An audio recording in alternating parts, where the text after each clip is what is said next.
A riqueza da Amazônia, infelizmente, é o que acaba atraindo exploração ilegal e desmedida.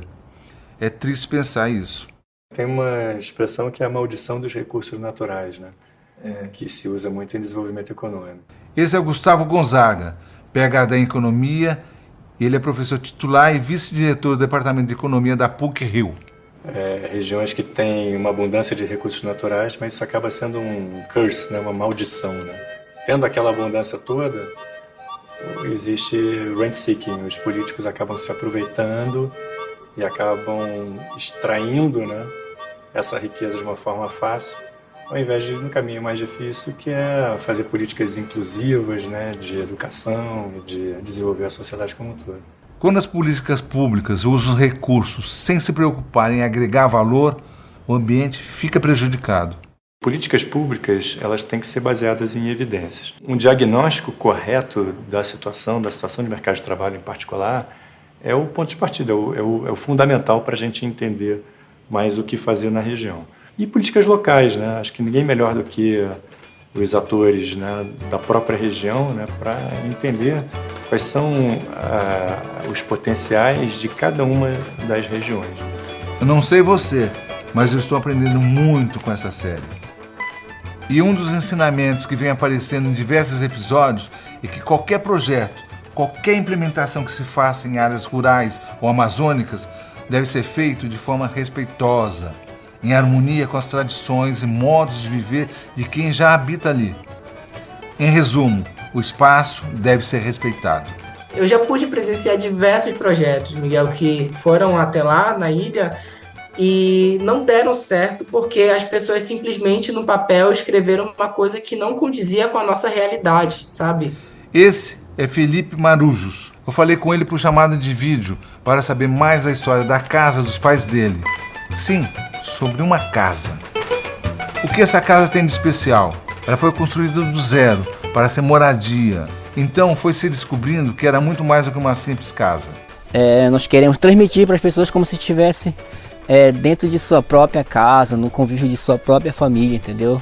Até porque todo mundo almoça ali no trabalho, um almoço coletivo, né? Após o almoço as pessoas vêm e se deitam pelo chão, atam a rede, tomam banho de rio, enfim, andam na área e vê que existe realmente alternativas que são totalmente diferentes do que as pessoas estão acostumadas a ver em outros locais de turismo, né? Esse é o Celso. Hoje nós vamos conhecer a casa dele, a Casa do Celso. Fica na Ilha das Onças, ali bem pertinho de Belém. Para se chegar ali, precisa de barco. Licença, Celso.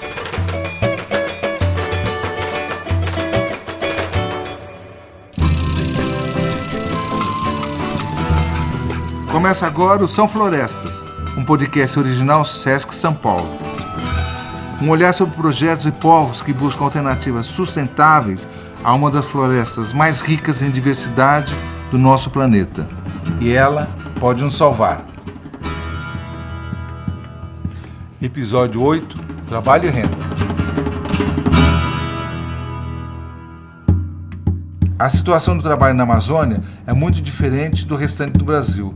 A informalidade, que já é grande em nosso país, é ainda maior por lá. Gustavo Gonzaga, aqui novamente conosco. 60% dos trabalhadores na Amazônia não têm emprego com carteira assinada ou trabalham como conta própria sem contribuir para a Previdência. Esse número é 20 pontos percentuais acima do observado para o resto do Brasil. E diante desse cenário, os jovens perderam a esperança de um emprego com carteira assinada. Uma das coisas que mais nos impressionou, na verdade, foi a situação dos jovens na Amazônia. Existe um desalento muito grande, né, por parte dos jovens. Muitos jovens já desistiram de procurar emprego. Para essa geração de 25 a 29 anos na Amazônia, só 60% tem emprego. No resto do Brasil, esse número é de 70%. Quando se observa a questão de gênero, também saltam aos olhos outros problemas. A gente observou que as mulheres participam muito menos do mercado de trabalho do que os homens na região amazônica, no Brasil como um todo, mas esse diferencial na região amazônica é maior. 58% das mulheres com mais de 15 anos não têm ocupação nenhuma, enquanto 65% dos homens com 15 anos ou mais têm alguma ocupação. Assim como no resto do Brasil, as mulheres têm mais escolaridade do que os homens. Sendo que na Amazônia esse diferencial é ainda maior. As mulheres, a escolaridade é baixa, em termos relativos, em relação ao resto do Brasil, mas a escolaridade das mulheres na Amazônia é bem mais alta do que a dos homens.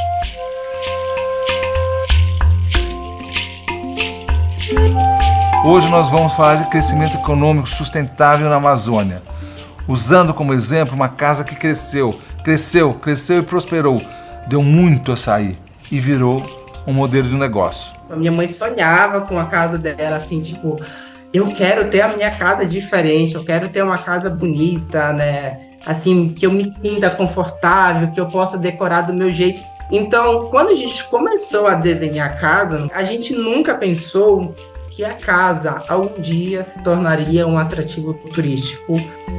Atrativo turístico? Uma casa residencial? Calma, a gente vai chegar lá. Vamos começar primeiro pela base, a fundação dessa casa.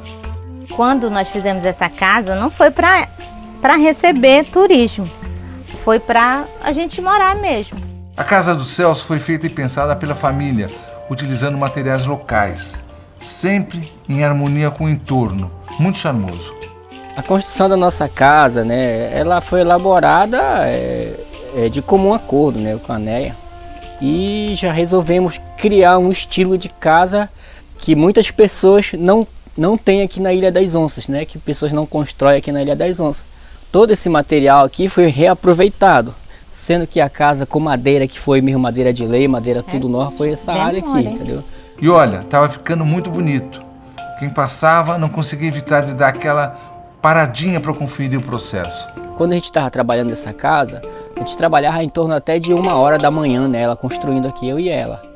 Tipo assim, ela ia pintando as madeiras, eu ia pregando, né? Junto com as crianças na época. Aí quando as pessoas chegaram a ver a casa, né, que começaram a ter conhecimento da casa, que nós conseguimos fazer os artesanatos, ela começou a inserir esses artesanatos na decoração. Isso foi chamativo, né, chamou a atenção das pessoas. E não chamou a atenção só pela beleza, pelo capricho nos detalhes. A casa do Celso é também sustentável, olha só, ela existe em harmonia com a natureza do lugar. Tudo que você vê hoje em dia aqui, a captação de água da chuva, abelha, artesanatos, enfim, isso daqui foi oriundo justamente de projetos sociais que nós conseguimos colocar em prática. Não que o projeto nos deu, não, jamais.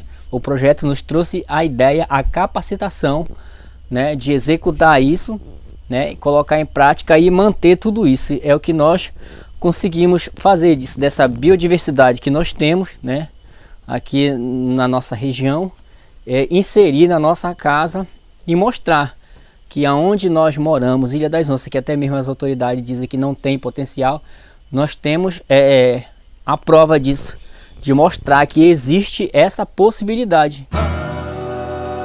Existe um grande potencial em termos de exploração do que a Amazônia tem de melhor, né? Que são os produtos típicos da região, né? Da Amazônia, na exportação desses produtos que são típicos da Amazônia, no mundo é de cerca de 0,2%, é um número irrisório. Primeiro, manter a floresta de pé, gerar atividades de renda, né, que preservem a floresta em pé e que explorem essas vocações, né, da região. A família de Celso vive na Ilha das Onças, que fica bem perto de Belém do Pará. Eles trabalham com extrativismo de açaí. O carro-chefe nosso aqui é o açaí.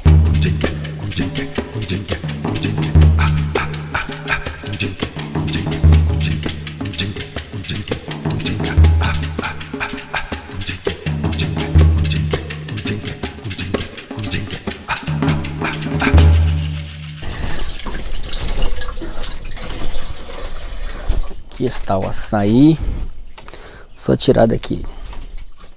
Você pode sentir, né? Fica cremoso, né? Cremoso. Lá no sul é fonte de energia, né? Aqui não, aqui é sonífero. Aqui é sonífero, de derruba. Aqui para ele não tem o tamanho do macho não, de derruba mesmo. As pessoas chegavam lá e acabavam ficando para um cafezinho, para almoçar. Acabou se tornando um sucesso. De boca em boca, quem comia ou tomava um café lá na casa do Celso, as pessoas iam divulgando. Estava começando a ficar com cara de negócio. Aí a minha mãe, logo no início, não, a gente não vai ter esse empreendimento. Tipo, ela reprimia geral, assim mesmo. Felipe é filho do Celso e da dona Néia e teve a visão de que aquilo poderia render ainda mais frutos para a família. E se virasse um ponto oficial de visitação, alimentação e repouso? Chegava, não, a gente não quer isso, que dá muito trabalho, tem que cozinhar, se acordar cedo, você não sei o que e tal. Meu pai queria e não queria também. E como eu já estava em Belém, vendo as tendências, digamos assim, do mercado, que era o auge, estava estudando marketing, aí eu sempre chegava com as ideias, falei, olha mãe, isso está dando super certo lá na Ilha do Cumbu, né? Tipo, olha mãe, isso está dando super certo lá em Fortaleza, olha. E foi quando, em 2019, a gente cria a nossa rede social, o nosso Instagram.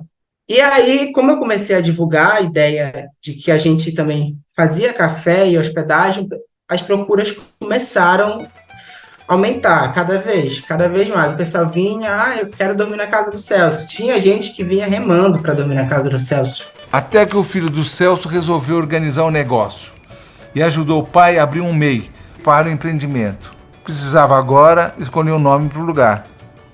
Ele conversou com a galera, fez uma enquete com a galera, como é que a gente põe o nome? Aí falaram, Casa do Celso, né? E a galera sempre brinca, a Casa do Celso, mas quem manda é a Néia, né? Néia é o apelido de Marinéia de Jesus, esposa de Celso. Ela sempre ajudou em todas as atividades da roça, como debulhar ou açaí. Aí às vezes as pessoas chegam aqui e pensam que é só o meu esposo que faz as coisas, mas eu que faço também. A casa foi eu que decorei tudo, fui criando decoração, vinha na minha imaginação. Aí eu fui fazendo.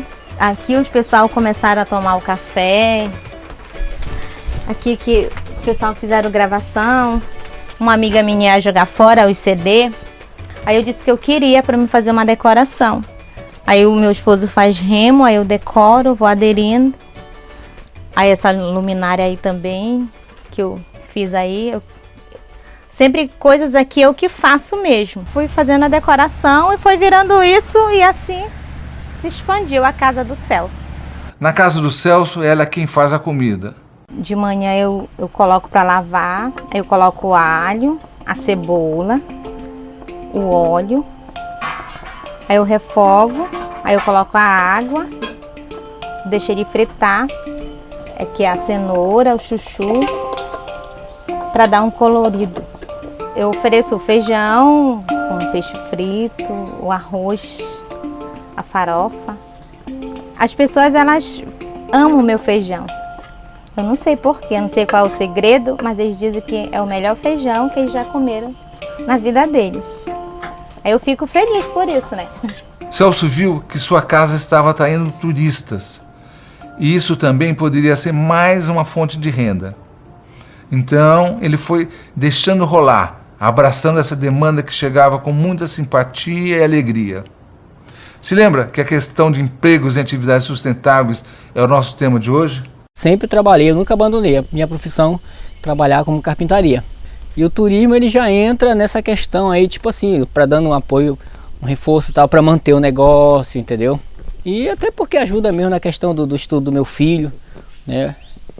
Está estudando, precisa pagar a faculdade, precisa, tipo assim, pagar aluguel, enfim, tanta coisa, né? Hoje, com a casa em funcionamento turístico, Néia conta com uma rede de apoio para quando a demanda é grande.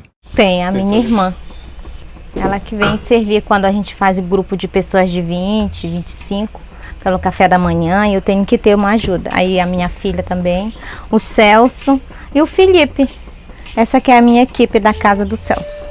O Felipe, filho do Celso, que falou conosco, é jovem, cria conteúdo e trabalha com publicidade. Ele teve a visão conceitual do que a casa poderia vir a ser, mesmo com a relutância inicial dos pais.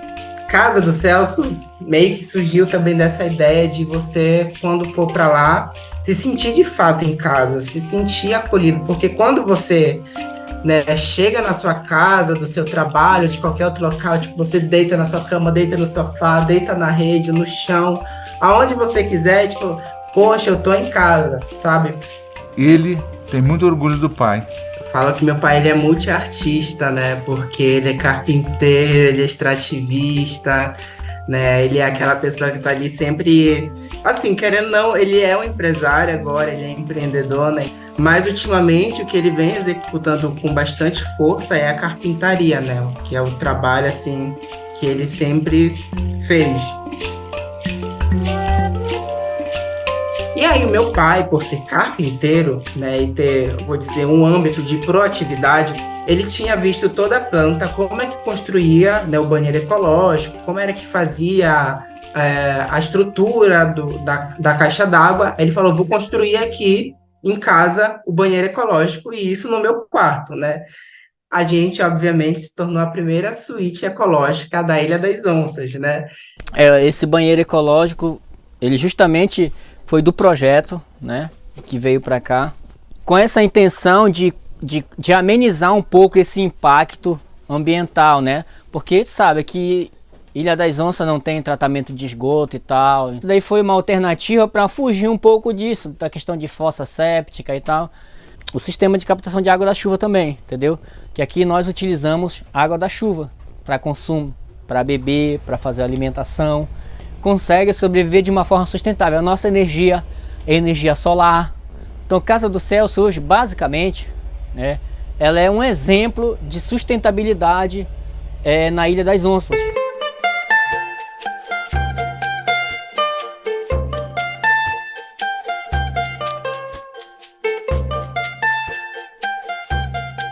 Larissa Noguchi é jornalista de Belém do Pará. Ela conheceu a Casa do Celso quando foi lá fazer uma reportagem sobre o seu modelo sustentável de vida.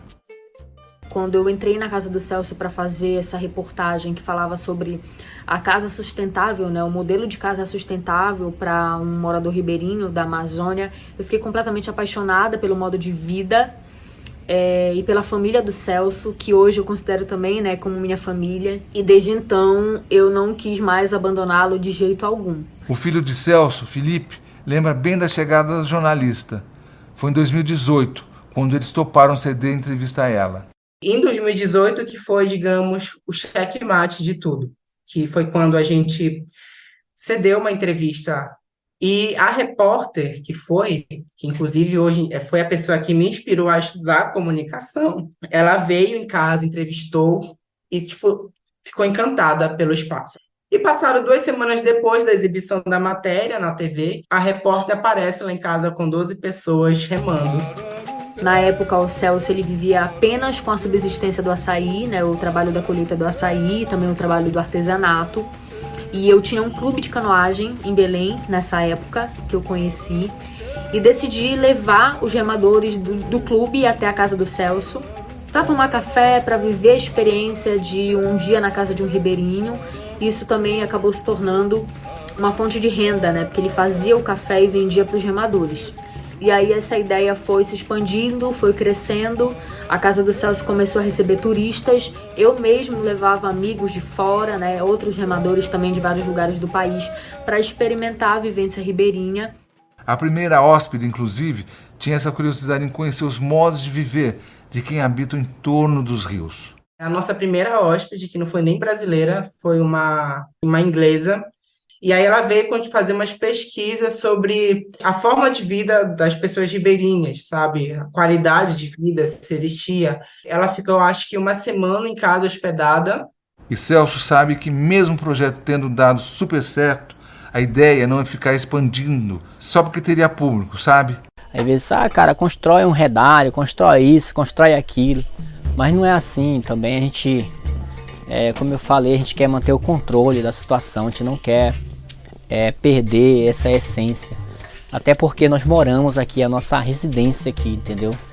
E quando elas vão felizes, né? Elas vão satisfeitas com o atendimento, com a alimentação, com o acolhimento. E o açaí que Celso bate ali mesmo continua sendo parte essencial do que move sua casa. Apesar de ter o trabalho de turismo, a gente não abandonou o extrativismo do açaí, né? Que acho que é super importante frisar. Pegar o que a gente já tem no nosso quintal, em nosso terreno, trazer esse açaí, abrir um ponto de açaí em Belém para vender o que a gente tem lá, né? Expandir o negócio nesse sentido aí. A nossa casa, hoje em dia, o pessoal estão vindo daí, estão vindo da Europa, né? e onde você pode desenvolver métodos para sobreviver de uma forma ecológica, né? De uma forma saudável e sustentável, né? E essa atenção toda acabou renovando a autoestima da cidade. Trouxe um novo olhar para a ilha, trouxe um ar de valorização local, sabe? E aí, quanto mais possibilidades de turismo, maior também é um agregado para o estado, né, do Pará. Com muito orgulho eu digo que isso trouxe um recado para a gente, tipo assim, olha, valorizem o que vocês têm aqui, valorizem quem vocês são potentes, vocês são da Amazônia, vocês são do Norte, revelar tudo isso, não só para o Pará, mas para o Brasil. Que a Casa do Celso tenha servido de inspiração para mostrar que os recursos naturais podem ser aproveitados em casa mesmo, gerando renda para a família e para o estado. Quebrando assim a maldição que o Gustavo falou lá na abertura do episódio, ou seja, fazer da natureza um aliado sem prejudicá-la, em pura harmonia. Essa área aqui que nós estamos aqui, antes era uma área que era tipo assim, não tinha nada para você cultivar, não tinha nenhum tipo de espécie de planta, não tinha nada, era só mata fechada, capoeira.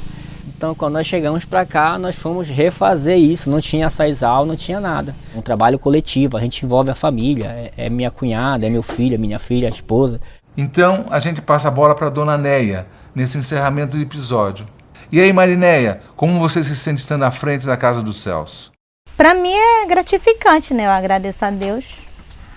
Isso para mim eu acho legal, receber as pessoas na minha casa. E eu sei que elas saem bem atrativas daqui de casa. São Florestas é um podcast original Sesc São Paulo, produzido pela Santa Rita Filmes. Direção e locução minha, Miguel de Almeida. Roteiro, edição e mixagem, Mariana Romano e Mamúnia Produções.